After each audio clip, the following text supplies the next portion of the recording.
निकिता एक अनाथ लड़की रहती है जिसकी पढ़ाई आश्रम में रहकर पूरी होती है।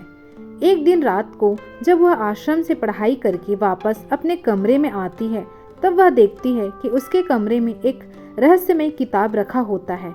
वह उसे आगे जाती है और खोलने की कोशिश करती है। तभी उसका हाथ पूरे पानी से गीला हो जाता है। निकिता अपने हाथ को पोंछती है और वापस उसी किताब को खोलने की कोशिश करती है। निकिता जैसे ही उस किताब को खोलती है, वह सीधे उसी किताब में समा जाती है। वह सीधे एक गहरी भयानक समुद्र में फंस जाती है। उसे एक पल के लिए कुछ समझ नहीं आता कि उसके साथ ऐसा कैसे हुआ। वो पूरी तरह से एक गहरी समुद्र में डूबने लगती है। तेज भयानक हवा और तेज तूफान वाले काले बादलों से घिरा एक गहरा समुद्र होता है जिसमें वह अकेले फंस जाती है। उसे कुछ सोचने का मौका ही नहीं मिलता, वो बस डूबती ही जाती है और समुद्र की भयानक लहरें उसे लगातार बहाती चली जाती है। निकिता कुछ घंटे तक ऐसे ही हालात में रहती है और तभी वह एक किनारे पेड़ को पकड़ने की कोशिश करती है और वह एक किनारे पर आकर ठहरती है। उस भयानक समुद्र के किनारे दो रंग के पेड़ लगे होते हैं, एक पीले रंग के और एक काले रंग के। पीले रंग का पेड़ निकिता की मदद करने की कोशिश करता है, तो वहीं दूसरी ओर काले रंग का पेड़ उसे अपनी ओर खींचने की कोशिश करता है। निकिता परेशान हो जाती है और पीले रंग के पेड़ को कसकर पकड़े रहती है। पीले रंग के पेड़ से आवाज आता है, तुम मुझे कसकर पकड़ी रहना, तुम मुझे छोड़ना मत, वरना इस भयानक समुद्र में खो जाओगी। तभी दूसरी ओर से काले रंग के पेड़ से आवाज आता है, तुम मेरी बेटी हो, तुम मेरी यहाँ मदद करने आई हो, तुम मुझे पकड़ो। निकिता अपने आप को पीले रंग के पेड़ से ढक लेती है और तभी काले रंग के पेड़ से आवाज आना बंद हो जाता है। तभी निकिता कहती है, तुम सब कौन हो, मुझसे कौन बातें कर रहे हो, मेरे सामने आओ। तब पीले रंग का पेड़ कहता है, हम कोई मनुष्य नहीं हैं, हम एक ही मनुष्य हैं जिसके दो अलग अलग विचार हैं। मैं पीले रंग का एक अच्छा विचार वाला हूँ और काले रंग वाला बुरे विचार वाला है। हम दोनों एक ही इंसान के दो विचार हैं। तब निकिता कहती है, मुझे कुछ भी समझ में नहीं आ रहा है, क्या तुम मुझे पूरी बात अच्छे से बता सकते हो? तब पीले पेड़ एक कहानी सुनाता है। दरअसल मैं एक ऐसा किताब हूँ जिसमें इस प्रकृति को कैसे बचाना है, इसे कैसे सुरक्षित रखना है, वह सब मंत्र विद्या लिखा है। पर किसी दुष्ट मनुष्य ने इसका गलत उपयोग किया है, जिस वजह से सभी मनुष्य, जो कोई भी इस किताब को छूता है, वह सीधे इसी किताब में फंस जाता है। और जब कोई इस किताब में फंस जाता है, तब वह बुरी शक्ति और भी ताकतवर हो जाती है।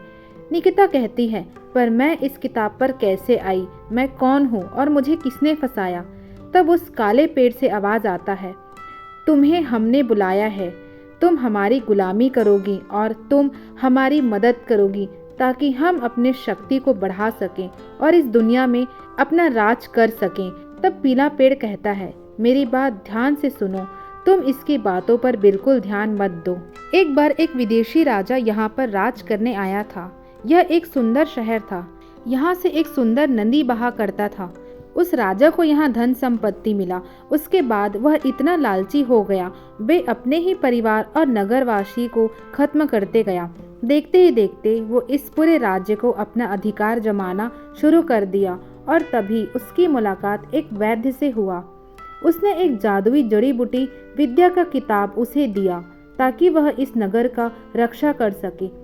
मैं ही वह किताब हूँ, पर इसमें लिखी सारी बातें जो अन्य जीव जंतु और इंसानों के लिए फायदेमंद था। वह लालची राजा इस किताब का सदुपयोग करने लगा। उसके बाद ये सुंदर नगर एक भयानक विशाल समुद्र में बदल गया।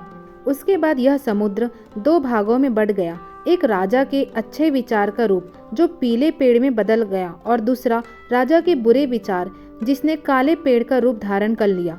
बस इतने बरसों तक हम दोनों लड़ते आ रहे हैं, अच्छा विचार यानी पीला पेड़ और बुरा विचार यानी काला पेड़। निकिता बोलती है, मुझे बस बाहर निकालो।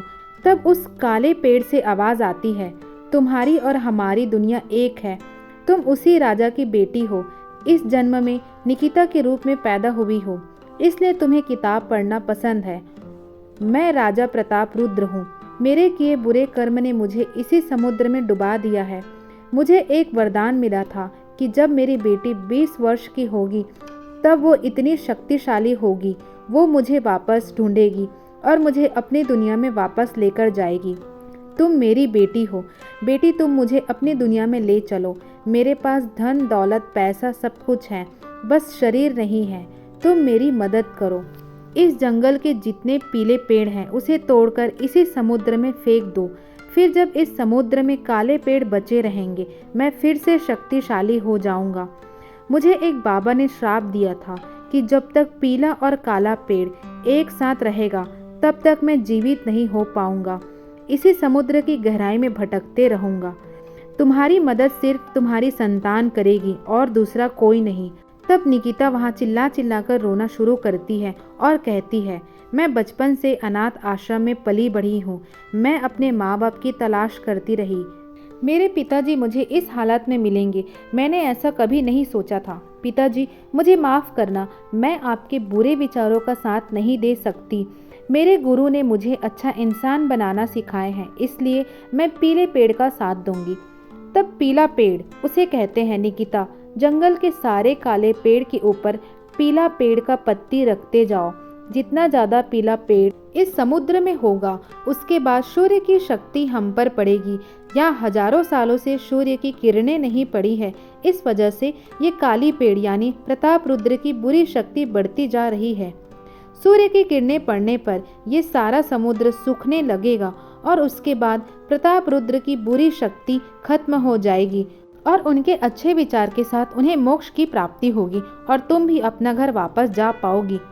निकिता बिल्कुल ऐसा ही करती है और वह किताब की दुनिया से वापस अपनी दुनिया में पहुंच आती है। निकिता अपने गुरु के पास जाती है, उन्हें प्रणाम कहती है। तभी उसके गुरु कहते हैं, पिछले जन्म में मैं तुम्हारे पिता को नहीं बचा पाया, इस जन्म में मैं तुम्हारे द्वारा उनकी मदद कर पाया और उन्हें मुक्त करा पाया।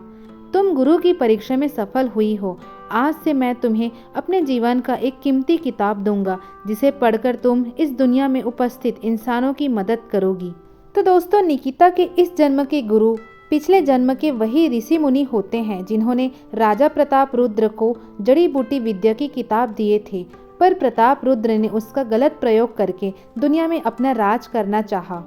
बुराई का अंत करने के लिए ऋषि मुनि और निकिता का पुनर्जन्म होता है। तो दोस्तों, यह कहानी आपको कैसी लगी हमें कमेंट बॉक्स में ज़रूर बताएं। स्वस्थ रहे, मस्त रहे, सबको साथ लेकर चलिए।